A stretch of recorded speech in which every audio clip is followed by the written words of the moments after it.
লাল গোলাপ শুভেচ্ছা আর শহীদে এক বল লড়াই করো নাসির ভাইয়ের আগমন শুভেচ্ছা স্বাগতম নেতার আগমন শুভেচ্ছা স্বাগতম ছাত্রদলের পক্ষ থেকে লাল গোলাপ শুভেচ্ছা নোয়াখালীর পক্ষ থেকে লাল গোলাপ শুভেচ্ছা নোয়াখালীর পক্ষ থেকে লাল গোলাপ শুভেচ্ছা ছাত্রদলের একটু আসান লাল গোলাপ শুভেচ্ছা শুভেচ্ছা স্বাগতম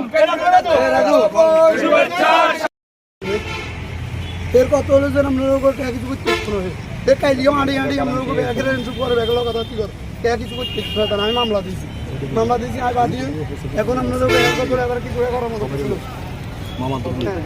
এরপর পরে একজন সাইড বেড়াতে মানুষ লাগে হ্যাঁ আমি নগদ টাকা সহ খাতা করতো 20-25 লাখ টাকা আমি এটাও চলে গেছে আমি টুমি সব চলে গেছে 1.5 লাখ নগদ টাকা বাইরে দিতে পারি এই পাশে মই দোকানটা আমার